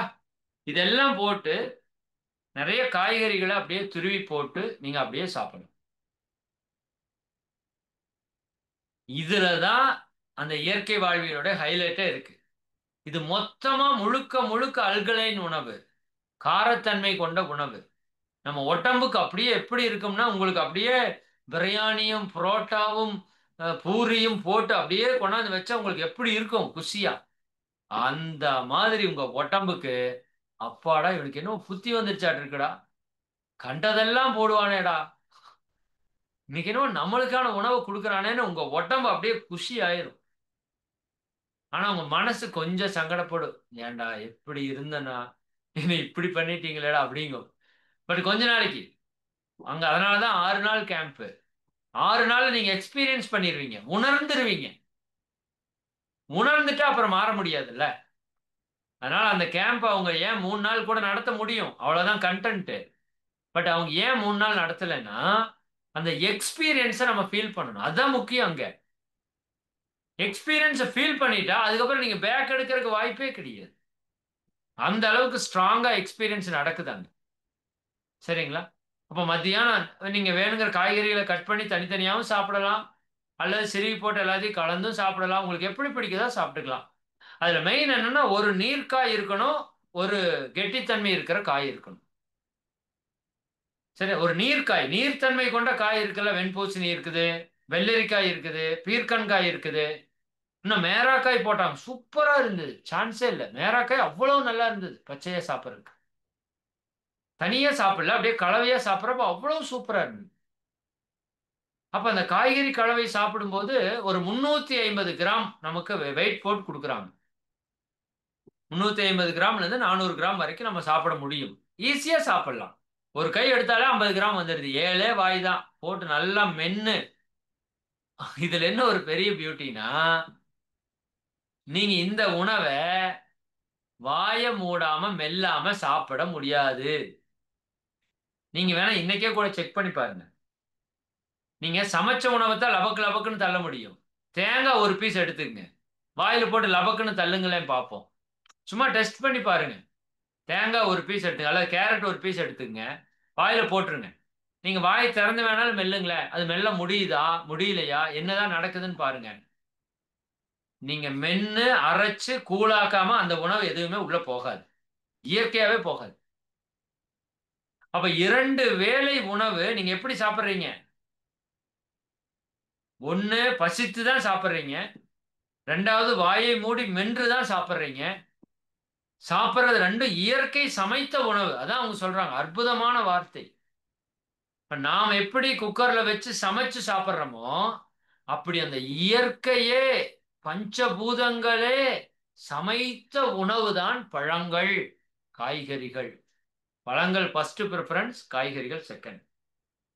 என்ன, பழங்களுக்கு நம்ம உடம்புல அந்த ஸ்ட்ரென்த்தனை ஏத்தக்கூடிய தன்மை குறைவா இருக்கும். கழிவு நீக்க அற்புதமா பண்ணும், ஆற்றலை கொடுக்கும். பட் உடலுக்கு அந்த சதை தசை பிடிக்குது இல்லையா, அந்த தன்மை வந்து அது குறைவா இருக்கும். இப்ப காய்கறிகள்ல அது அபரிவிதமா இருக்கும். காய்கறிகள்ல நீர்ச்சத்து இருக்கும், காய்கறிகள்ல மெயினா நார்ச்சத்து இருக்கும். அது உயிர் சக்தி கொண்டதா இருக்கும் இல்லையா? அப்ப அது கூட நீங்க கொஞ்சம் காய்கறி கலவைகள் கூட, முளை கட்டிய தானியங்கள், முளை வந்தது, வெறுமையா இருந்தா அது தானியம். சரிதானுங்களா? அது முளை வந்துருச்சுன்னா அது தாவரத்து கூட சேர்ந்துருது, அது செடியா மாறிடுது இல்ல. அப்ப அதையும் வந்து நீங்க காய்கறிகள் கூட எடுத்துக்கலாம் அப்படிங்கிறாங்க. அப்படி எடுத்துக்கொள்ளும் போது அதுல தாங்க மெயினே, வேலையே அங்கதான் நடக்குது. முழு அல்கலைன் உணவு உடம்புக்கு போகுது, அப்ப உடம்புல இருக்கிற கழிவுகள் எல்லாம் பிச்சுட்டு வெளியே போகுது. அப்ப உடல் முழு ஆரோக்கியத்துக்கு வருது. அப்ப அது 1:30 மணிக்கு அதை நம்ம சாப்பிட்றோம், காய்கறி கலவை, முழுக்க முழுக்க காய்கறி கலவை தான். No added flavours. உப்பு போடக்கூடாது, மிளகாத்தூள் போடக்கூடாது, இன்னும் என்னென்னவோ போட்டு சாப்பிடுமே, சக்கரை வைக்கிற, எதுவும் போடக்கூடாது. ஆனா டேஸ்டா இருக்கும். சரிங்களா? அப்போ அந்த உணவை சாப்பிட்றப்ப தான் அவ்வளவு ஒரு மாற்றம் நம்ம உடம்புல நிகழுது. ஏன்னா இந்த உடம்புல அல்கலைன், இவ்வளவு நாள் கண்டதை, அந்த மாவு, புளிச்சது, அரிசி வேக வச்சது, அத்தனையும் கொட்டி கொட்டி கொட்டி கொட்டி இது புளிச்சு கிடக்குது. நம்ம உடம்பே புளிச்சு கிடக்குது, அசிட்டிக் பாடியா மாறிச்சு. உடம்போட நேச்சர் என்ன? அல்கலைன் பாடி. காரத்தன்மை கொண்ட உணவை இப்ப நம்ம அமிலத்தன்மை கொண்ட உணவா மாத்திட்டோம். நல்லா புரிஞ்சுக்கோங்க, ஒரு கான்செப்ட் சொல்றேன். இந்த உடம்பு கோடிக்கணக்கான செல்களால் ஆனது, நல்லா தெரியுமில்ல உங்களுக்கு? எல்லாருக்கும் தெரியும், உடம்பு கோடிக்கணக்கான செல்களால் ஆனது. இப்ப உங்க உதாரணத்துக்கு உங்க கல்லீரல் ஒரு பிரச்சனை இருக்குன்னு வச்சுக்கோங்க. கல்லீரல் எதனால் ஆனது? கல்லீரல்ல பல கோடி செல்கள் இருக்கு, செல்கள் எல்லாம் இணைந்து கல்லீரலாக இருக்கிறது. புரியுதா உங்களுக்கு? நீர் துளிகள் எல்லாம் சேர்ந்து ஒரு குண்டால தண்ணியா இருக்குது, அது மாதிரி பல செல்கள் சேர்ந்து கல்லீரலா இருக்குது. இந்த செல்கள் என்ன பண்ணிட்டு இருக்குது? நாளுக்கு நாள் நாளுக்கு நாள் இறந்தும் பிறந்தும் கொண்டே இருக்கிறது. சரிதானா? ஒரு நாளைக்கு 300 கோடி செல் இறக்கிறது, ஒரு நாளைக்கு 300 கோடி செல் பிறக்கிறதுன்னு ஒரு கணக்கு சொல்றாங்க. நான் உங்களுக்கு ஒரு உதாரணம் சொல்லியிருப்பேன். இப்போ நம்ம ஃபேக்டரி வச்சிருக்கிறோம், அங்க ஒரு 1000 பேர் ஒர்க் பண்றாங்க. சரிதானுங்களா? ஆண்களா தான் ஒர்க் பண்றாங்க. அந்த ஃபேக்டரி ஆண்களும் ஒர்க் பண்ண முடியும், பெண்களும் ஒர்க் பண்ண முடியும். அப்ப ஆண்கள் நிறைய ஸ்ட்ரைக் பண்றாங்க, கெட்ட பழக்க வழக்கம் இருக்குது, தண்ணி அடிக்கிறாங்க, தம் அடிக்கிறாங்க, பாதி நாள் வேலைக்கு வர்றதில்ல, சேட்டை பண்றாங்க, இதெல்லாம் நடக்குது. இப்ப அந்த ஓனர் முடிவு பண்றாரு, எதுக்கு இவனுங்களை வச்சுட்டு இவ்வளவு கஷ்டப்படணும், இவனுக்கு ஒருத்தன்னு சொன்னா கேட்கறது இல்ல, ராங் பிஹேவியர். இப்ப என்ன பண்றாரு, ஒரு 10 பேரை வெளியே எடுக்கிறாரு. மொத்தமா 1000 பேரையும் நிறுத்த முடியாது, ஒரு 10 பேரை ஒரு குறிப்பிட்ட காரணம் சொல்லி வெளியே எடுக்கிறாரு. ஒரு 10 பெண்களை சேர்த்துறாரு. அடுத்த நாள் 10 பேர் வெளியிருக்கிறார், 10, அடுத்த நாள் 10, இப்படியே 100 நாள் நடந்ததுன்னு வச்சுக்கோங்க.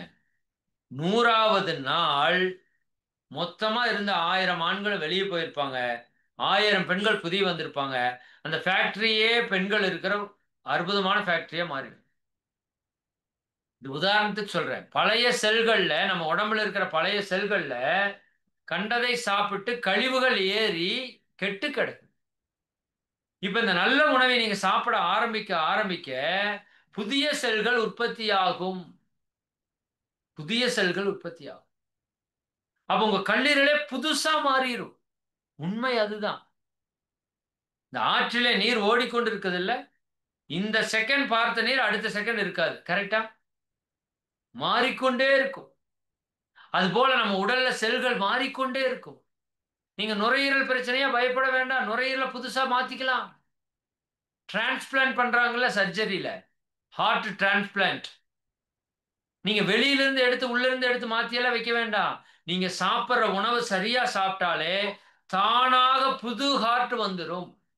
தானா புது கல்லீரல் வந்துரும். தானா புது பித்தப்பை வந்துரும். தானா புது கிட்னி வந்துரும். தானா புது கண்ணு வந்துரும். கண்ணு வந்துரும். ஆமா, ஒவ்வொரு நாளும் கண்களில் இருக்கிற செல் இறந்து கொண்டே ஒவ்வொரு நாளும் பிறந்து கொண்டே இருக்கிறது. அப்ப நீங்க சாப்பிடுற உணவை மட்டும் சரி பண்ணிட்டா, உணவை மட்டும் சரி பண்ணிட்டா உங்க உடம்புல இருக்கிற அத்தனை உறுப்புகளும் புதுப்பிக்கப்படும். எப்படி இருக்கு பாருங்க. அந்த ஃபீல் தான் நான் இப்ப இவ்வளவு பேசிட்டு இருக்கேன். சரிதான். எனக்கு உடம்பே அப்படியே என்ன சொல்றது, பாம்பு சட்டை விரிச்சு புது சட்டையோட போனா எப்படி இருக்குது, அந்த மாதிரி இருக்குது உடம்பு. அந்த ஃபீல் நீங்க எல்லாரும் அனுபவிக்கணும். சரிங்களா? அப்ப மதியானம் அந்த காய்கறி கலவை ரொம்ப ரொம்ப முக்கியம். சரிங்களா? எந்தெந்த காயெல்லாம் சேர்த்த முடியுமோ எல்லாத்தையும் கூட சேர்த்திக்கோங்க. ஏன்னா நீர் சத்தும் இருக்கணும், அதே சமயம் கெட்டி ரெண்டும் கலந்து நீங்க சாப்பிடலாம். முடியலன்னா பீஸ் பீஸா வெட்டி வெட்டி வெட்டி வெட்டி சாப்பிடலாம். சரிங்களா? புதுசா இருக்கிறதுக்கு உங்க மனசுக்கு கொஞ்சம் ஒவ்வாம இருக்கும் கொஞ்சம். அது அங்க போனாதான் உங்களுக்கு அந்த ஃபீல் எல்லாம் நல்லா செட் ஆகும். சரிங்களா? சரி, இது இந்த காய்கறி கலவை உணவு மத்தியானம். இப்போ மத்தியானம் 1:30 மணிக்கு சாப்பிட்டோம் அப்படின்னா, நம்ம கும்மு கும்முன்னு கட்டி கட்டி பழக்கமா இருக்கிறதால முதல் 2 நாளைக்கு ஒரு 4, 4:30 ஆனாலே பசி வந்து. எனக்கு ஃபர்ஸ்ட் நாள் நல்ல பசியாயிருச்சு. நான் அன்னைக்கு கூட பகிர்ந்துகிட்டேன். குருநாட்ட போய் சொன்னதுக்கு அவர் என்ன சொன்னார், போய் பிராணாயாமம் பண்ணுப்பான்ட்டார். மூச்சு பயிற்சி பண்ண. மூச்சு பயிற்சி பண்ணா உடனே பசி அப்படியே குறையுது. ஆச்சரியமா இருந்தது எனக்கு. என்னடா இதெல்லாம் ஏதோ மேஜிக் பண்றாங்களாட்டு இருக்குங்கிற மாதிரி. ஆமா, மூச்சு பயிற்சி பண்ணா ஆற்றல் உள்ள போகுது, உள்ள போறது பசியை குறைக்குது. பிரபஞ்ச சக்தி உள்ள போறது ஃபீல் பண்ண முடியுது. அதான் அங்க இருக்கிற கிளைமேட், கேரளா பார்டரா, சான்ஸே இல்லை. சொர்க்கம் மாதிரி அங்க. வெயில் பார்க்கறது கஷ்டம். சும்மா குளு குளு குளு குளுன்னு மழையில அந்த இயற்கையில தண்ணி, அங்க மழை தண்ணி தான் குடிக்கிறதுக்கு பெரிய விஷயம் பண்ணி வச்சிருக்காங்க. குடிக்கிறதுக்கு எப்பவுமே மழை நீர் தான். அது மாதிரி உயிர் சக்தி கொடுக்கிற நீர் உலகத்தில் இல்லை. சரி, நீரை பத்தி பேசுறோம், அப்புறம் பேசுறோம். அப்போ மதியானம் காய்கறி கலவை உணவு சாப்பிட்டோமா, 4:30 மணிக்கு நல்லா பசிக்குது. சரிதானே? வகுப்பு 4:30 வரைக்கும் வகுப்பு இருக்கும். 4:30க்கு விட்டாங்கன்னா 5:30 to 6:30 அந்த 2 மணி நேரம் நம்ம எனிமா டோனாவெல்லாம் கொடுத்துட்டு வயிற்ற கிளீன் பண்ணிட்டு வந்துட்டு, சரிங்களா? அதுக்கப்புறம் இந்த சமைக்கிற வேலை நம்ம தான் பண்ணணும். நம்ம எல்லாருமே அங்க வந்து என்னன்னா, அது வந்து கன்சர்வேட்டட் குக்குடு ஃபுட்னு சொல்றாங்க. மாலை நேரத்து உணவு என்னன்னா, சமைத்த உணவு ஆனால் சத்து கெடாமல் சமைத்த உணவு. கன்சர்வேட்டட் குக்குடு ஃபுட் அப்படின்னா என்ன? சமைக்கிறாங்க, காய்கறிகள் எல்லாம் வேக வைக்கிறாங்க. நீங்க தண்ணியில போட்டு வேக வச்சாலோ அல்லது எண்ணெயில போட்டு பொரிச்சாலோ மொத்த சக்தியும் போயிடும். தண்ணியில கொஞ்சம் சக்தி இருக்கும். ஆனால் ஆவியில் வேக வைப்பது சக்தி அப்படியே இருக்கும். ஒரு 80% இருக்கும். பச்சையா சாப்பிட்டா 100% இருக்கும். ஆவியில் வேக வச்சால் ஒரு 80% இருக்கும். அப்படி ஒவ்வொரு விஷயத்தையும் பார்த்து பண்றாங்க. சமையல் முடித்ததுக்கு அப்புறம் தான் உப்பு போடுறாங்க. எல்லா சமையலும் முடித்ததுக்கு அப்புறம் தான் உப்பு. அதே மாதிரி மொத்த சமையல் முடிஞ்சதுக்கு அப்புறம் தேங்காய் பாலை வந்து கடைசியா கலக்குறாங்க. கொதிக்கிறப்ப அந்த இதெல்லாம் பண்றது இல்லை. அதுக்கு நிறைய ஸ்டெப்ஸ் வச்சிருக்காங்க.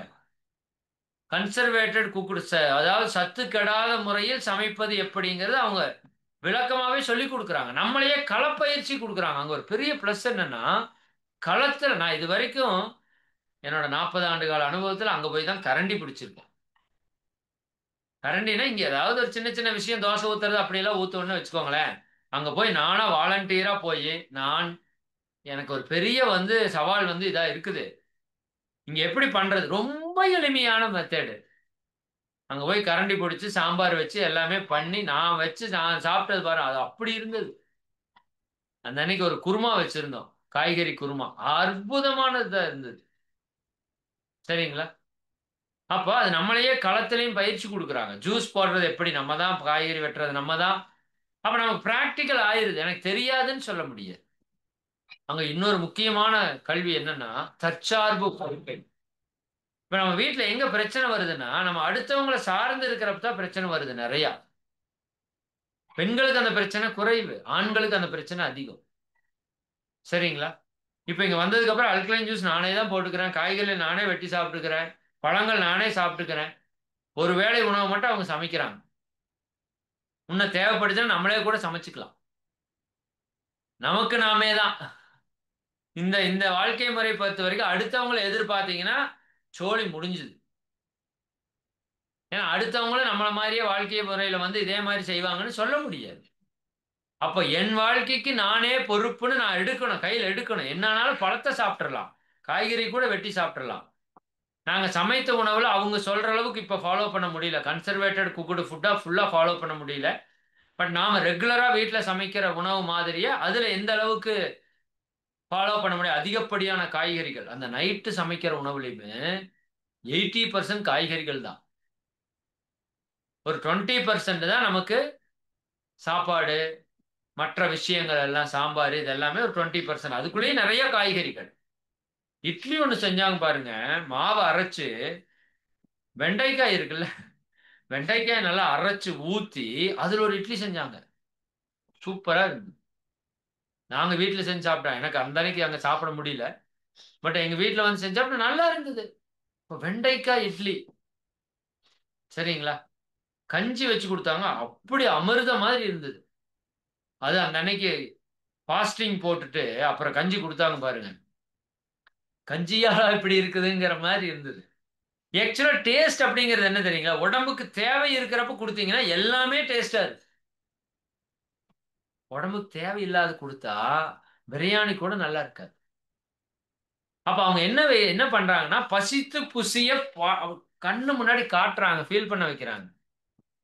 இப்ப நைட்டு ஒரு 6:30 மணி அப்ப சாப்பிட கொடுத்துட்றாங்க. 6:30க்கே சாப்பாடாங்க. ஒரு வேளை தானே சமைச்சு. அது என்ன சொல்றாங்கன்னா 2 வேளை உடலுக்கான உணவு, காலையிலயும் மத்தியானம் உங்க உடம்புக்கு என்ன தேவையோ அந்த உணவு. ஒருவேளை உங்க மனசுக்கான உணவு, சமைச்ச உணவு. ஆக்சுவலா சமைச்ச உணவு உடலுக்கான உணவு கிடையாது. பட் நம்மளை ரொம்பவுமே வந்து 3 வேளை இப்படியே சாப்பிடுங்கன்னு சொன்னா நம்ம வெறுத்து போயிடுவோம், விட்டுருவோம், அதைய ஃபாலோ பண்ண மாட்டோம். அப்ப டாக்டர் சர்மா என்ன சொல்றாருன்னா, அருண் சர்மா, நான் வயலன்ஸை ஃபாலோ பண்ணணும், அகிம்சை முறையை ஃபாலோ பண்ணணும். சும்மா வெறித்தனமா உடம்ப போட்டு புஷ் பண்ணக்கூடாது, மனசை போட்டு கசக்க கூடாது. அதனாலதான் இந்த எனிமாவே அவர் டோனாவா மாத்திருந்தாரு. எனிமாங்கிறது 500 மில்லியிலிருந்து 600 மில்லி தண்ணியை உடம்புக்குள்ள ஏத்துறது. அது சிலருக்கு வயிற்று வழி எல்லாம் வரும். பட் கழிவு நீக்க ப்ராசஸ் நடக்கும் நல்லா. பட் அது அந்த அளவுக்கு தண்ணி உள்ள போகக்கூடாது, பெருங்குடல் டிஸ்டர்ப் ஆயிரும், பெருங்குடல் இருக்கிற நல்ல சத்தெல்லாம் வெளியே போயிடும், நல்ல கிருமி எல்லாம். அப்ப 250 மில்லி பயன்படுத்துற டோனா மட்டும் நீங்க யூஸ் பண்ணுங்க. 1க்கு 2 முறை யூஸ் பண்ணுங்க. நோய் அதிகமா இருந்தா 3 முறை யூஸ் பண்ணுங்க. அந்த அளவான தண்ணீர் போய் மலக்குடலை கொஞ்சம் கிளீன் பண்ணி பெருங்குடலுக்கு அந்த நீரினுடைய தன்மையை கொடுத்துட்டு வந்துடணும். அப்ப நீரினுடைய தன்மை வந்தோடனையும் குடல் என்ன பண்றதுக்கு ஆரம்பிச்சிடும்? அசைறக்கு ஆரம்பிச்சிடும். குடல் அப்படியே அசைஞ்சு அசைஞ்சு அசைஞ்சு அசைஞ்சு அசைஞ்சு அசைஞ்சு அந்த கழிவெல்லாம் வெளியே தள்ளுறதுக்கு ஆரம்பிச்சிடும். அற்புதமான மெத்தட், வெரி எக்ஸலண்ட். அப்ப எந்த இடத்துலையும் நான் வயலன்ஸ், எந்த இடத்துலையும் உடலையும் மனதையும் துன்பப்படுத்தாம இதையே கொண்டு வரும். அதுக்கு நீங்க ஜாக்கிங் போறப்ப முதல் நாளே அப்படியே ஜாலியா போலாம், அப்படி போக முடியாது. கொஞ்சம் லைட்டா ஒரு வலி இருக்கும். சரிங்களா? அது மேனேஜபிள் தான். நீங்க அதான் விருப்பம் இஷ்டப்பட்டு செஞ்சா எதுவுமே கஷ்டம் இல்லையில. நான் கால்வலியோட இத்தனை நாள் ஓடிட்டு இருந்தேன். இன்னைக்கு தான் முழுசா அது குணமாயிருக்கு. இன்னும் லைட்டா இருக்கு, ஒரு 2% 3% இருக்கும். பட் அதுலயே தான் ரன் பண்ணிட்டே இருக்கு. இப்ப கியூர் ஆயிடுச்சு. பட் நம்ம காரணம் சொல்றவங்களா இருந்தா என்ன பண்ணுவோம்? ஐயோ கால் வலிக்கு நான் போகலன்னு, அவ்வளவுதான். ஆனா எனக்கு புரிஞ்சிருச்சு, இது பிடிச்சிருச்சு, அதனால நான் தீவிரமா பண்றேன். நீங்க எல்லாரும் பண்ணுவீங்கன்னு நம்புறேன். சரிங்க? அப்ப இரவு உணவு கன்சர்வேட்டட் குக்குடு ஃபுட்டு, 80% காய்கறிகள், 20% அந்த தானியங்கள், இதெல்லாம் போட்டு பண்ணிக்கலாம். அங்க முற்றிலும் தவிர்க்க வேண்டிய உணவுல சொன்னா ஷாக் ஆயிருவீங்க. பால் முற்றிலும் தவிர்ப்பது. அவங்க என்ன சொல்றாங்கன்னா, பிற எந்த உயிருடைய உணவினையும் பொருளையும் நம்ம உணவாக பயன்படுத்தக்கூடாது. First concept, main concept. பால் நமக்கான உணவே கிடையாது. இது நம்மாழ்வார்ல இருந்து எல்லாருமே சொல்லிட்டே இருக்காங்க. ஆனா நம்ம விட மாட்டேங்கிறோம். நம்ம எல்லாருக்கும் நிறைய பேருக்கு தெரியும். பால் ஊத்துனா கண்டிப்பா உனக்கு சீக்கிரம் பால் ஊத்திடுவான்னு. ஆனா நம்ம எல்லாரும் தெரிஞ்சே என்ன பண்றோம்? நம்மள அடிமைகள் இல்லையா? நம்ம புலன்களுக்கு, நம்ம மனதிற்கு நம்ம அடிமைகளா இருக்கிறோம் மேக்சிமம். டீ இல்லாம வாழ முடியாது, செத்து போயிருவோம். காஃபி இல்லாட்டி அன்னைக்கே சங்குதான். சரிதான். அப்ப நம்ம அடிமைகளா இருக்கிற வரைக்கும் மாற்றம் என்பது வராது. இப்ப மாறணும். பால், பால் சார்ந்த ப்ராடக்ட் கையிலேயே தொடக்கூடாது. அங்க பால், தயிர், மோர், வெண்ணெய் எதுக்கு இடம் இல்லை. கேம்பஸ்லயே இல்ல, இடமே இல்லை. சரிங்களா? அதே போல பாலுக்கு பதிலா என்ன பண்ண சொல்றாங்கன்னா, தேங்காய் பால்ல பால் எடுக்கலாம். தேங்காய் பால்ல பால் எடுத்து அதைய தயிராவே பண்ணி கொடுத்தாங்க ஒரு நாள். தயிர் சாதமே பண்ணி கொடுத்தாங்க. ரொம்ப நல்லா இருந்தது. சாம்பார் சாதம், தயிர் சாதம் ஒரு நாள் பண்ணி கொடுத்தாங்க. அப்படி இருந்தது. தேங்காய் பால்ல தயிர் பண்ண முடியும். சரி, அதுல கொஞ்சம் ப்ராசஸ் பண்ணி ஏதோ மிளகாய் எல்லாம் போட்டு அது தயிர் மாதிரி பண்ணி கொடுத்தாங்க. நல்லா இருந்தது. இப்ப மாட்டின் பால் மாட்டிற்கு, தாவர பால் நமக்கு. இன்னும் பாதாம்ல இருந்து பால் எடுக்கலாம். இன்னும் நிறைய விஷயங்கள் பால் எடுக்கிறதுக்கு இருக்குது. அதெல்லாம் பயன்படுத்திக்கலாம். அப்போ கன்சர்வேட்டட் குக்குடு ஃபுட்ல தவிர்க்க வேண்டியது, கடைசியா சமைச்சதுக்கு அப்புறம் தான் உப்பு சேர்த்தணும். அங்க இந்துப்பு மட்டும்தான் சேர்த்துனாங்க, வேற உப்பு சேர்த்துல. சரிங்களா? பாலில் தேங்காய் பாலை சேர்த்து கொண்டாங்க. அதே போல தயிருக்கு தேங்காய் பால் தயிர் அங்க பயன்படுத்தினாங்க. பால், பால் சார்ந்த ப்ராடக்ட் அங்க முற்றிலுமாக நிறுத்தப்பட்டது. அவங்க சொல்ற இன்னொரு மிக முக்கியமான விஷயம் என்னன்னா, மிக முக்கியமான விஷயம், தனியாக உணவாக உட்கொள்ள முடியாத ஒன்று உணவு கிடையாது என்று சொல்கிறார். அவங்க சொல்றது உணவே மருந்து, மருந்தே உணவு. சரிங்களா? உணவு தான் எல்லா நோயையும் குணப்படுத்துறதுக்கான மருந்து. அந்த மருந்தா இருப்பது உணவு தான். அது எப்பேற்பட்ட உணவு தான் மருந்தா இருக்குது? எப்பேற்பட்ட உணவு? ஒரு பொருளை நீங்க எடுத்து தனியா அப்படியே சாப்பிடணும். கேரட் எடுத்தா சாப்பிடலாம், தேங்காய் எடுத்தா சாப்பிடலாம். இப்ப மிளகு எடுத்து அப்படியே சாப்பிட முடியுமா? அப்ப மிளகு அங்க உணவு லிஸ்ட்ல இல்ல. மஞ்சள் அப்படியே அள்ளி சாப்பிட முடியுமா? மஞ்சள் அங்க உணவு லிஸ்ட்ல இல்ல. சரி, அப்படி அவங்க ஒரு ஒரு சிஸ்டம் வச்சிருக்காங்க. அதைப்படிதான் அவங்க ஃபாலோ பண்றாங்க. பட் ரொம்ப ரேரா தேவைன்னா கொஞ்சம் கொஞ்சம் கொஞ்சம் கொஞ்சம் மனசுக்காக. சமைக்கிற உணவே மனசுக்காகத்தான். ஏன்னா மனசு விட்டுரும் அப்புறம். ஐயோ, இவன் என்னடா காய்கறி. நான் உண்மையாலுமே சொல்றேன். ஒரு நாள் எனக்கு டாய்லெட் போறப்ப இந்த மாடு சாணி போட்டா எப்படி போகும் அந்த மாதிரி போகுது. ஸ்மெல் அந்த மாதிரி தான் இருக்கு. பேட் ஸ்மெல்லே வரல. மாட்டு சாணம் ஒன்றும் அந்த பச்சை இலதலை வாசம் தான் அடிக்கும். அந்த மாதிரி போகுது டாய்லெட். சரிதானே? அப்ப அவ்வளவு உடம்பு அந்த தன்மையில மாற்றமாயிருக்குன்னு அர்த்தம். அப்ப இரவு குக்குடு ஃபுட்டை எந்த அளவுக்கு சக் சக்தி கெடாம சமைச்சு சாப்பிட முடியுமா சாப்பிடணும். இப்ப 6:30 மணி 7 மணிக்குள்ள சாப்பிட்டோமா, அப்புறம் அவ்வளவுதான். உணவுங்கிறது அப்புறம் ஒண்ணும் கிடையாது. அங்க டீயோ காஃபியோ போண்டா பஜ்ஜி சுண்டல் ஒண்ணும் கிடையாது. நைட் சாப்பிட்டுட்டா ஒரு 8 மணி வரைக்கும் செலிப்ரேஷன் இந்த மாதிரியான விஷயங்கள் எல்லாம் இருக்கும். சில லெக்சரர்ஸ் இருக்கும். அதை முடிச்சுட்டு 9 மணிக்கு நாம போய் படுத்துறோம். 6:30 மணிக்கு உணவை சாப்பிட வச்சுட்டாங்க. அது ஒண்ணுதான் நான் இப்ப ஃபாலோ பண்றதுல கொஞ்சம் தள்ளி தள்ளி போயிட்டு இருக்கு. 6:30 சில நாள் 7:30 8:30 ஆகுது. பட் அதை மட்டும் நம்ம கரெக்டா ஃபாலோ பண்ணணும். 6:30 மணிக்கு உணவு. இன்னைக்கு உலகத்திலே மிகச்சிறந்த ட்ரீட்மெண்ட் என்ன சொல்றாங்கன்னா, சூரிய அஸ்தமனத்துக்கு முன்னாடி நீங்க சாப்பிடணும். சரிங்களா? அதுதான் மிகச்சிறந்த ட்ரீட்மெண்ட்னு சொல்றாங்க. இவங்க ஒரு 6:30க்குள்ள சாப்பிட்டுருங்க. ஒரு அதிகபட்சம் 7க்குள்ள நீங்க சாப்பிட்டுறணும். நைட்டு தான் குக்குடு ஃபுட்டு. அவங்க ப்ரிஃபர் பண்றது நைட்டு தான் குக்குடு ஃபுட்டு. ஒருவேளை ஒற்றை பழம், ஒருவேளை காய்கறி கலவை, ஒருவேளை சத்துக்கடாத முறையில் சமைத்த உணவு. இந்த சமைத்த உணவு எப்ப சாப்பிடணும்னா நைட்டு தான் சாப்பிடணும். என்ன காரணம்னா, சமைத்த உணவு சீக்கிரம் ஜீரணமாயிரும். அல்லது பழங்கள் சாப்பிடலாம், சீக்கிரம் ஜீரணமாயிரும். காய்கறிகளை காலையிலயோ மத்தியானத்திலயோ தான் சாப்பிடணும். மாலை நேரத்தில் சாப்பிடக்கூடாது. அப்படி சாப்பிட்டா 6 மணிக்கு முன்னதாக சாப்பிடணும். அதுக்கப்புறம் சாப்பிட்டீங்கன்னா அது டைஜஷன் ஆகிறது கொஞ்சம் டைம் எடுக்கும். பழங்கள் மாதிரி காய்கறிகள் சீக்கிரம் டைஜஷன் ஆகாது, கொஞ்சம் டைம் எடுத்து பண்ணும். அதனால மதிய நேரத்துல சாப்பிட்டீங்கன்னா மதிய நல்ல சூரிய ஒளி இருக்கிறதால நல்லா ஜீரணம் நல்லா ஆகும். சரிங்களா? அந்த முறை கொஞ்சம் நம்ம பயன்படுத்திக்கலாம். மாலையில 6:30 மணிக்கு சாப்பாடு கொடுத்து விட்டுட்டாங்கன்னா காலையில எந்திரிச்சா எப்படி இருக்கும்? நல்ல பசி இருக்கும். அல்கலைன் ஜூஸ் குடிச்சாச்சு நல்லா அந்த அந்த ஜாக்கிங் போயிட்டு வரக்கு முன்னாடி பசிக்கும், போயிட்டு வந்துட்டா பசி போயிடும். அப்புறம் 1 ஹவர் எக்ஸசைஸ் பண்ணிட்டு அப்புறம் அந்த கல்கலைன் ஜூஸ் குடிச்சா அப்படி அமிர்தமா இருக்கும்.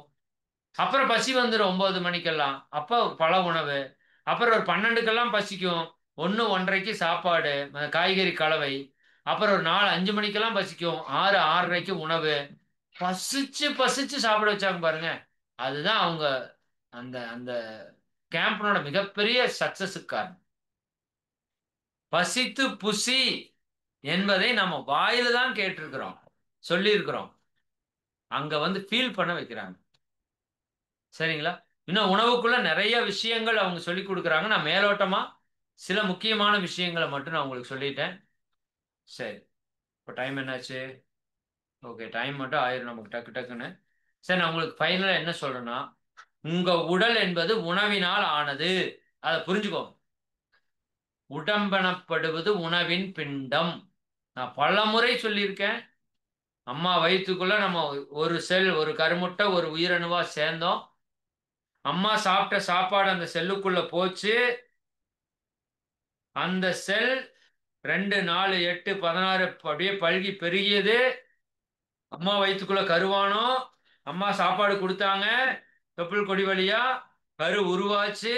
3 கிலோ ஆயிட்டோம். அம்மா சாப்பிட்ட சாப்பாடு 3 கிலோ ஆயிடுச்சு. அம்மா வயிற்றுல இருந்து வெளியே வந்துட்டோம். வெளியே வந்ததுக்கு அப்புறம் சாப்பிட்டோம், பாலை குடிச்சோம். சரியா? 3 கிலோ 30 கிலோ ஆச்சு, 50 கிலோ ஆச்சு, 80 கிலோ ஆச்சு. சாப்பாடு சாப்பாடு சாப்பாடு மட்டுமே. புரிஞ்சுதுங்களா? உணவை மாற்றினால் உடலை மாற்றலாம். நல்ல சப்பாத்தி மாவுல இருந்து நல்ல சப்பாத்தி வருவது போல நல்ல உணவிலிருந்து நல்ல உடல் வரும். நல்ல விதையிலிருந்து நல்ல செடி வருவது போல நல்ல உணவிலிருந்து ஆரோக்கியமான உடல் வந்தே ஆகணுங்க. வேற வழியே இல்லை, வேற வழியே இல்லை. நீங்க இதை மட்டும் மாற்றி செய்து பாருங்க. சேலஞ்சா பண்ணுங்கன்னு சொல்றேன். சேலஞ்சா பண்ணி பாருங்க. ஒரு வாரம் பண்ணுங்க. ஒரு வாரம் மட்டும் பண்ணுங்க. சேலஞ்சா பண்ணுங்க. எங்க எத்தனையோ போய் அன்னைக்கு ஒருத்தர் ஒரு கதை கூட சொன்னாங்க. ஒருத்தர் வாழ்நாள் முழுக்க கஷ்டப்பட்டு 30 லட்சம் ரூபாய் சேர்த்து வீடு கட்டலான்னு போய் கட்டி கிரகப்பிரவேசம் எல்லாம் பண்ணி போய் உள்ள போன அடுத்த நாள் அவங்க வீட்டுக்கார அம்மாவுக்கு உடம்பு சரியில்லை, ஆஸ்பத்திரியில் அட்மிட். 30 லட்சம் ரூபாய் செலவு. வீட்டை வித்து ஆஸ்பத்திரி கொடுத்து வீட்டுக்கார அம்மா கூட்டு வந்து. ஒரு மனிதனுடைய பல ஆண்டு கால உழைப்பு மொத்தமா போச்சு தெருவில். நல்லா புரிஞ்சுக்கோங்க. இன்னைக்கு இருக்கிற உணவு மொத்தமா விஷமா தின்னுட்டு இருக்கிறோம். விஷத்தை தின்னுட்டு இருக்கிறோம். நல்லா புரிஞ்சுக்கோங்க. தண்ணி மொத்தமா கெடுத்து, தண்ணியை பற்றி நான் அடுத்த வகுப்புல சொல்றேன். தண்ணீரை மொத்தமா எவ்வளவு கெடுக்க முடியுமோ கெடுத்து குடிச்சிட்டு இருக்கிறோம். உயிரை எல்லாம் பிடுங்கி சக்கைய குடிக்கிற மாதிரி குடிச்சிட்டு இருக்கிறோம். சரிதானுங்களா? உடலுக்கு உழைப்பு என்பது மொத்தமா கிடையாம போச்சு, இல்லாம போச்சு. நெற்றி வேர்வை நிலத்தில் சிந்த உழைக்கணும்னு சொல்லுவாங்க. இன்னைக்கு உழைப்புனா என்னன்னே தெரியாது, என்னன்னே தெரியும். அந்த அளவுக்கு நம்ம உழைப்பு போயிட்டு இருக்கு. உணவுக்கு எடுத்தாச்சு, நீருக்கு எடுத்தாச்சு, உழைப்பு இல்ல, காற்று மாசுபடுத்தியாச்சு. எப்படி நல்லா இருக்கிறது? எண்ணங்கள் வேற தாறுமாறா, பேராசை கோபம் பொறாமைன்னு அது ஒரு பக்கம் பிச்சுட்டு போயிட்டு இருக்கு. நல்லா புரிஞ்சுக்கோங்க. கிடைத்தற்கரிய வாழ்க்கையை அற்புதமாக மாற்றுவதற்கான வாய்ப்பை இறைவன் நம்ம கையில கொடுத்துட்டான். பிடிச்சுக்கோங்கன்னு சொல்றேன். பிடிச்சுக்கோங்க, எப்படியாவது பிடிச்சுக்கோங்க. வேற வழியே இல்லை. இது ஒண்ணு போதும், உங்க அத்தனை பிரச்சனையும் சால்வ் பண்ணலன்னு நீங்க என்கிட்ட கேட்கலாம். நீங்க முறையா கேம்பஸ் போயிட்டு வரணும். நான் சொன்னதை வச்சுட்டு கொஞ்சம் கொஞ்சம் ஃபாலோ பண்ணுங்க, தப்பு இல்லை. பட் முறையா கேம்பஸ் போயிட்டு வரணும். சரிங்களா? அதுதான் ரொம்ப ரொம்ப முக்கியம்.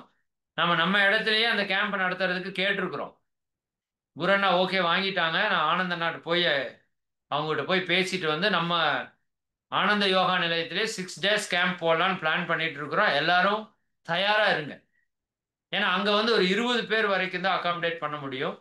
நம்ம இடத்துல ஒரு 40 பேர்ல இருந்து 50 பேர் வரைக்கும் அகாமடேட் பண்ணலாம். நம்ம கிட்டத்தட்ட 20 பாத்ரூம் ஃபெசிலிட்டிஸ் இருக்கு. ரூம் எல்லாம் நமக்கு நல்லா இருக்கு. அதனால நம்ம நிறைய கரெக்டா பண்ணா பக்காவா பண்ண முடியும். நான் அவங்ககிட்ட கேட்டிருக்கிறேன்.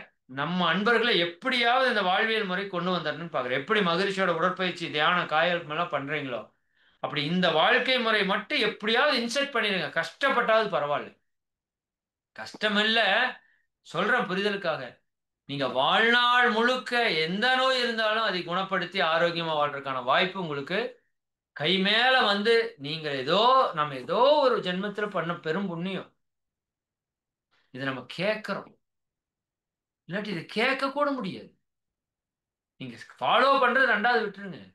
இந்த ஞானத்தை நீங்க அடையணும்னா அதுக்கு ஒரு மிகப்பெரிய பிளஸ்ஸிங் நம்ம கிட்ட இருக்கணும். யாரோ ஒருத்தர் நீங்களோ உங்க முன்னோர்களோ செய்த ஒரு நன்மைக்காக நீ மகராசனா இருப்பா, மகராசியா இருப்பா, நோய் நொடி இல்லாம நல்லா வாழ்ப்பான்னு சொல்லியிருப்பாங்கல்ல, அந்த ஆசீர்வாதம் தான் இன்னைக்கு நீங்க இந்த உரையை கேட்கறீங்க. இல்லாட்டி எந்த கொமனாலும் இது கேட்க முடியாது.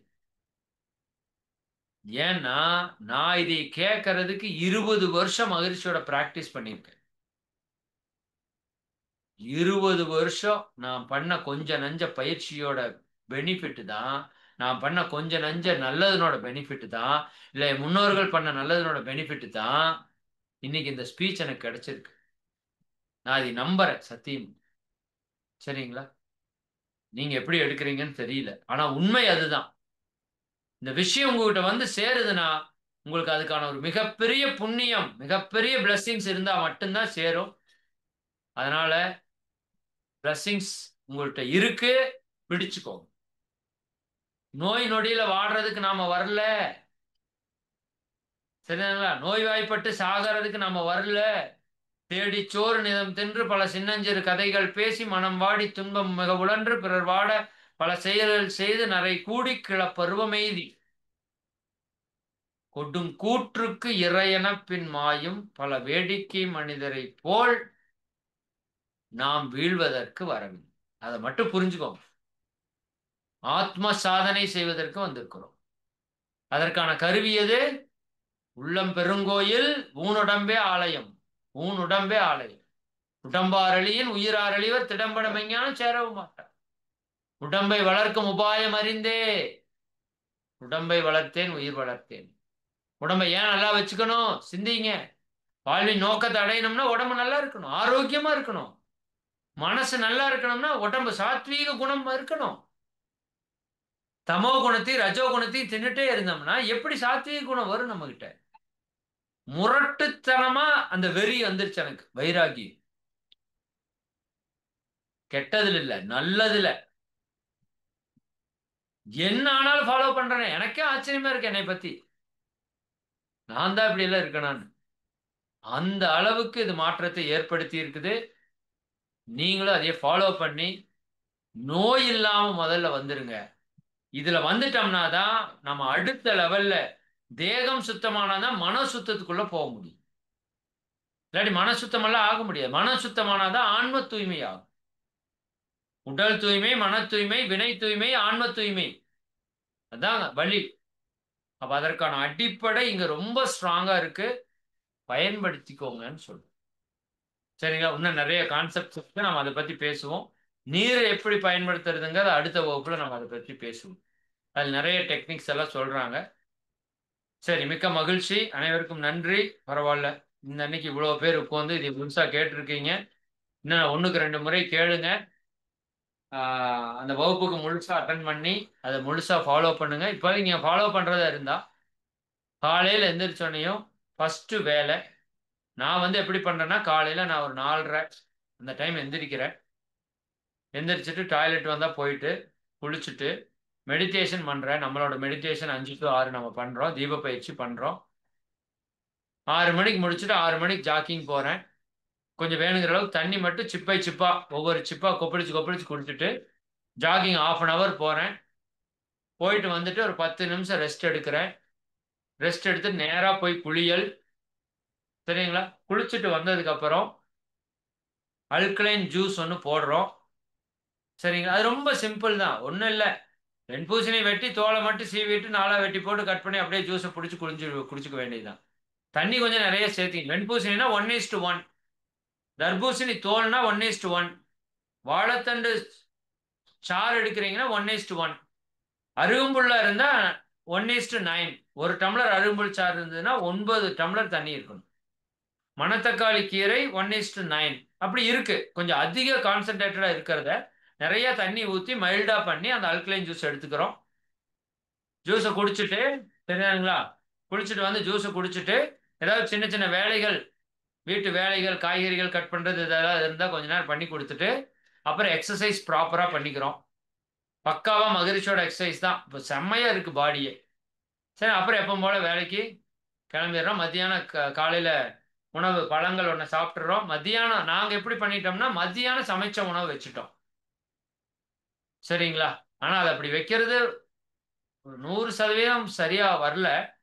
பட் இப்போதைக்கு குழந்தைகளுக்கு உணவு சமைக்கிறதுனால எங்களுக்கும் சேர்ந்து உணவு மதியம் வந்து ப்ராப்பராக சமைச்சு நிறைய காய்கறிகள், கீரைகள் எல்லாம் வச்சு சமைச்சு சாப்பிட்றோம். இரவு நேரத்தில் காய்கறிகள் எடுக்கிறோம். அதை கொஞ்சம் மாற்றணும். அதுக்கான திட்டமிடுதல் போயிட்டு இருக்கு. காலையில நம்ம காய்கறி எடுத்துட்டு நைட்டு கூட நம்ம என்ன வச்சுக்கலாம், ஃப்ரூட் சாப்பிட்டு கொஞ்ச நேரத்தில் தூங்கிட்டோம்னா ஈஸியாக டைஜஷன் ஆயிரும். அது கொஞ்சம் மாற்றி பார்க்கணும். அந்த ப்ராசஸில் இருக்கிறோம். பட் உண்மையாலுமே ஒரு அற்புதமான வாழ்வியலாக இருக்குது. சரிங்களா? எல்லாரும் பயன்படுத்தி மகரிஷி சொல்ற மாதிரி நல்ல உடல் நலத்தோட, நீண்ட ஆயுளோட, நிறைவான செல்வம், உயர் புகழ், மெஞ்ஞானம் ஓங்கி நீங்க எல்லாம் வாழணும். வாய்ப்பை பயன்படுத்திக்கோங்க. மிக்க மகிழ்ச்சி. அனைவருக்கும் நன்றி. அந்த டாபிக்காக ஒரே ஒரு விஷயத்த சொல்லிடுறேன். பிரபஞ்ச சக்தி உணவுன்னா, பிரபஞ்ச சக்தி தான் பஞ்சபூத சக்தி.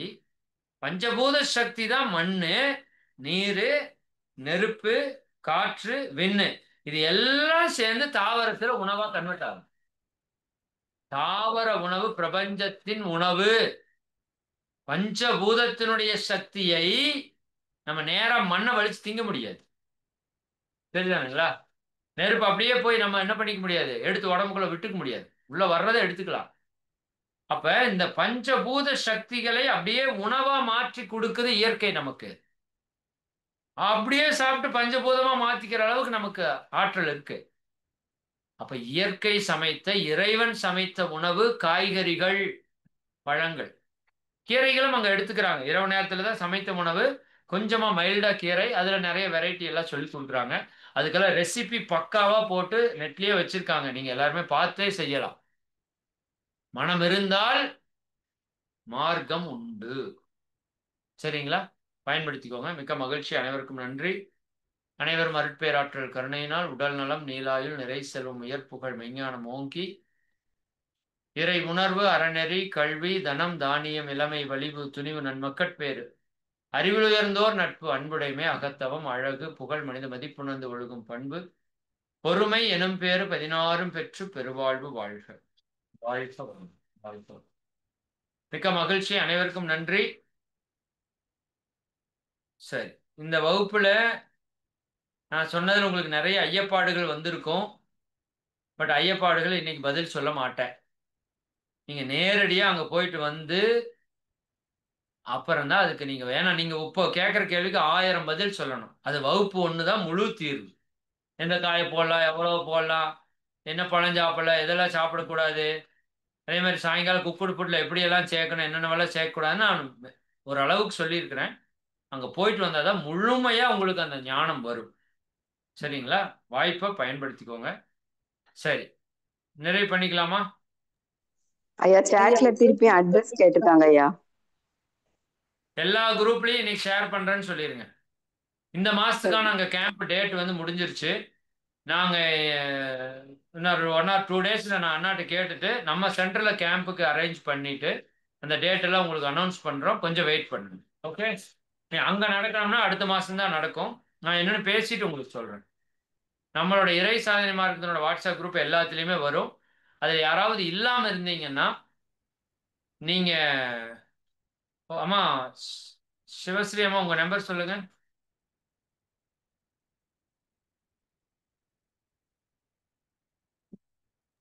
822 822 073 073 78 78 89. 89. ஓகே. 82 20 73 78 89. யாராவது குரூப்ல இல்லாம இருந்தா நீங்க மட்டும் இந்த நம்பருக்கு ஒரு வாட்ஸ்அப் மெசேஜ் கொடுங்க. ப்ளீஸ் ஆட் யுவர் குரூப் அப்படின்னு போடுங்க. போதும், அம்மா பார்த்து உங்களை ஆட் பண்ணிடுவாங்க. ஃபோன் பண்ணி பேச வேண்டிய அவசியம் இல்லை. நிறைய சர்வீஸ் பண்ணிட்டு இருக்காங்க. யாராவது நம்ம இறை சாதனை மார்க்க வாட்ஸ்அப் குரூப்ல இல்லாம இருந்தா நீங்க இந்த நம்பருக்கு 8220737889. ஓகே, இந்த நம்பருக்கு ஒரு மெசேஜ் போடுங்க. அவங்க உங்களை குரூப்ல ஆட் பண்ணிடுவாங்க. 1 or 2 டேஸ்ல உங்களுக்கு அந்த வகுப்புகள் பற்றி எல்லா விளக்கமும் உங்களுக்கு கொடுக்குறோம். உங்க வாழ்க்கையில ஒரு முறையாவது முடிஞ்ச வரைக்கும் இம்மீடியட்டா கத்துக்க வேண்டிய ஒரு பயிற்சி. சரிங்களா? சிறப்பா பண்ணுவோம். மிக்க மகிழ்ச்சியுமா. அனைவருக்கும் நன்றி. நிறைவு பண்ணிக்கலாம். வாழ்க வளமுடன். வாழ்க வளமுடன். நன்றிங்கய்யா, மிக்க நன்றி. ஐயா